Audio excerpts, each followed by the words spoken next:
Hi everyone, welcome back to the My Favorite LJN competition. This is actually the last video of round one, and this one is going to be a shorter video, just 6 more figures to go. Now I did have a custom Brutus Beefcake, I believe it was called the Megalomaniacs at the time. Beautiful figure. Unfortunately, it was damaged in shipment during transit, so I did have to send it back for repairs. My new buddy John Ruggiero, who I mentioned in the last video or so, sent me some of the most amazing customs. Super ecstatic about my purchases. Incredible work. Absolutely loved them, and I was super sad to actually kick back a number of his figures. He does have, I think, 2 more figures to go through, and I don't know. Maybe he'll just get 1 or 2 sent through to the next round. So the first battle is one of his figures. It is another NWO Hulk Hogan. As I stated, I love to put these little championship belts on all my wrestlers. This one looks really fantastic, and in fact might actually be similar to the last one that I had. But again, great artwork. NWO for life. And of course it's rubber. But I keep using the Jesse Ventura body type, which again I just wish they could have given Hogan something else.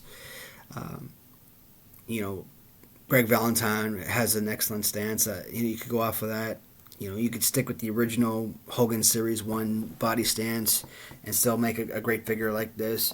But when they put him in poses such as Ventura, it's mostly for display. They don't have. That's what the intention is.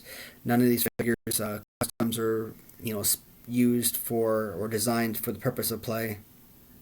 Because they're rubber, you can, if you wanted to, if you had kids, they want to come down and mess with your collections, what have you. But these are, I guess, catered towards adult collectors who are just interested in the pieces for display purposes, throwing their little man caves or their little toy rooms, what have you. I don't know, I just kind of consider my basement, which stores most of my collectibles, kind of just like a third living room type of deal. It's not your prototypical basement. So overall, this one was a phenomenal figure. Absolutely loved it. Great color, just great pose to it. Well, great pose for display, not so much for play, of course. This one is going against, since I really didn't have much to compare him against, I decided to use my buddy Erik's Ric Flair. Now, this Ric Flair is right there alongside the Sergeant Slaughter I bought, and what was the other one I bought? Was it Abdullah the Butcher? So when I saw this Ric Flair figure, I just, because of the pose, all I could see is Tito Santana, and so even though when Erik when Wrestling Writer, whenever he lists anything on eBay, I try to buy it up immediately. Again, incredible figures that I absolutely love. Because with some of these figures, because when I saw the Sergeant Slaughter, all I saw was Volkov, or when I saw the Ric Flair, for example, all I saw is Tito Santana. For those reasons, it took me a little bit longer to come to the realization that I actually wanted them. I guess if I had waited any longer, eventually they would have sold. It took me, I don't know, 3 days, 5 days, a week. But normally I'm on it within a couple hours or so. And when you look at it, this is a great Ric Flair face. Not a bad figure face wise. Hair looks great. They took a Tito Santana body type, but shoot, when you consider the Hasbro Ric Flair taking over, Rick Rude or 1-2-3 Kid, I'll take this pose over the Hasbro pose any day. And the one drawback with this is because he is a multi-champion and has like a gazillion belts that are part of his display. This is the type of situation where a pose like this might actually be better. Maybe maybe cut off the left arm and kind of do like a dual Ventura type pose with both arms up like this, or just like a Andre the Giant or Hogan pose with the arms up like that. Something that kind of like blocks the figure in so that he can actually display the belts more properly. Because as you see, if you're not holding them on, not laying it a certain way, they do slide off, and it's infuriating. But overall, great figure. The belts really complement. The man was what, a 20-time champion or close to it. I've heard the number 16 thrown around, but I've also heard him the number 24 as far as 24-time champion. I think 16 is probably the more. It's probably closer to his number of championships. Either way, just crazy amount of championships. This man was something else. So, the Hogan has a lot better coloring. Looks, I think, more Hogan-esque as opposed to the Ric Flair. I'm not a huge fan of the Tito Santana pose. But Ric Flair is going to move forward. Again, it's Ric Flair. It's a great figure. I'm not going to hate on it. I enjoyed it thoroughly. I'm super excited that I was able to purchase this. And it's just a great character that I'm able to enjoy on a daily basis. So, first battle, Ric Flair over Hulk Hogan. All right. The second to last battle features another wrestling writer figure. Now, this is exactly the British Bulldog that I know and love.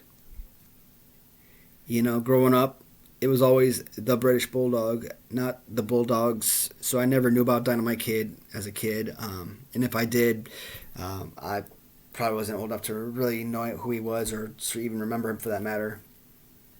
So this figure is, well, I thought it was rubber, but I heard it crack just as I kind of pulled on it a little bit. I don't see any breaks or anything. Okay, that's good. I heard it crack, but I don't see any breaks in it, which is great. But you could still, it is partial rubber at least. I think what they did was probably put like extra glue or something on it to kind of stiffen up the figures. His head is kind of awkward. I really wanted it because I love the colors and I love the UK British Bulldog color scheme. But his head is kind of like smushed inward. Like someone just came in, just kind of. But great hair. That's bushy and beautiful. Just look at that. British Bulldog.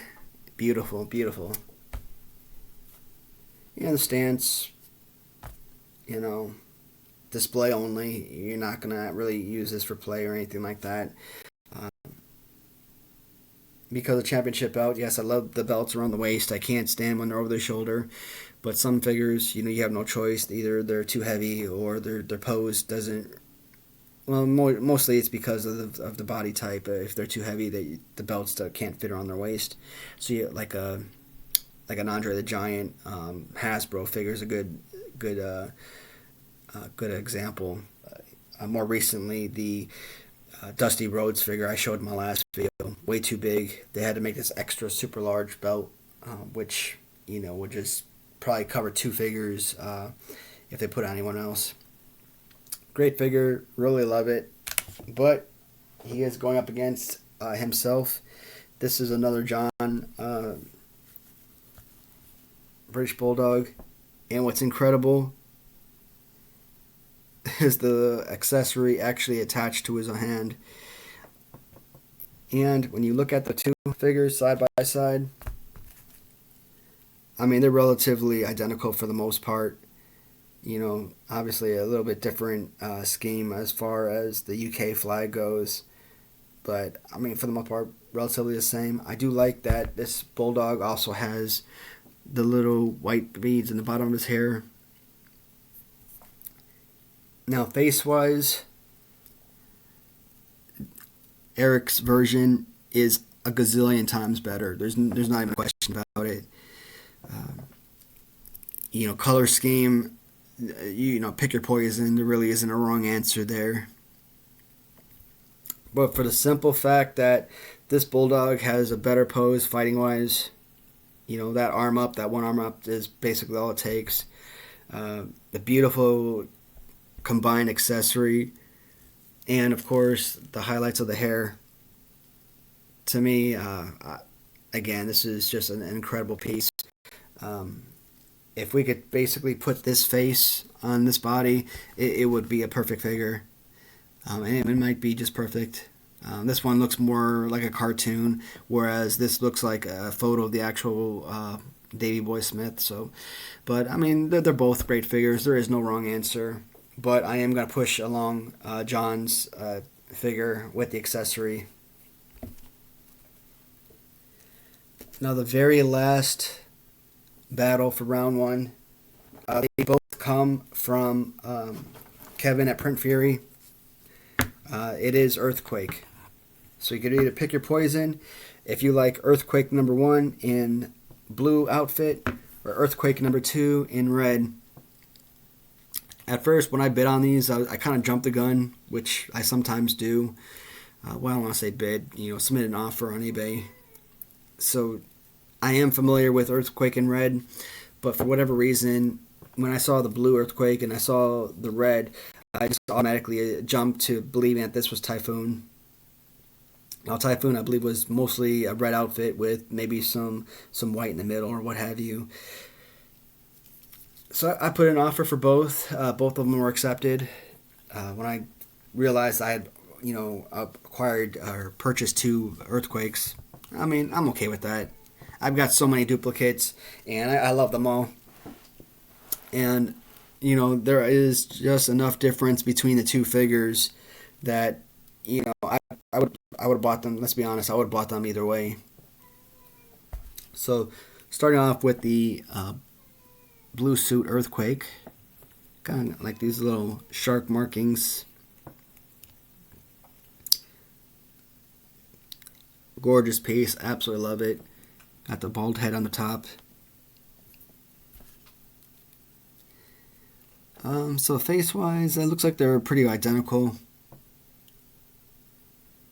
I think maybe this one stands out a little bit more. I'm trying to give you a little 360 view as much as I can.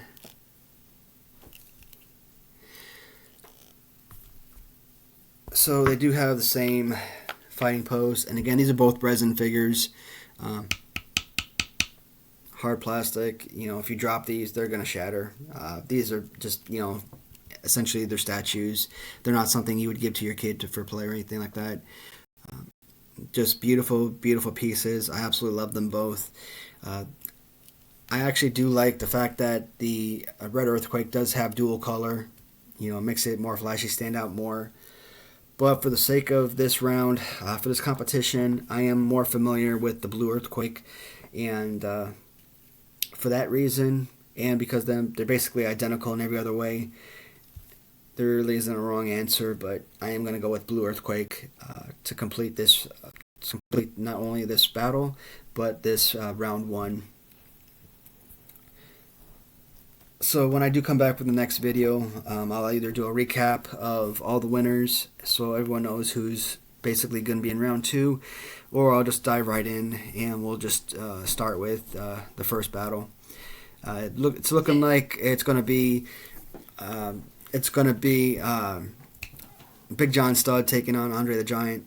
So in round 1, I did kind of switch it around just a shade, just so that we were able to get the best wrestlers, the best figures, and move on to the next round.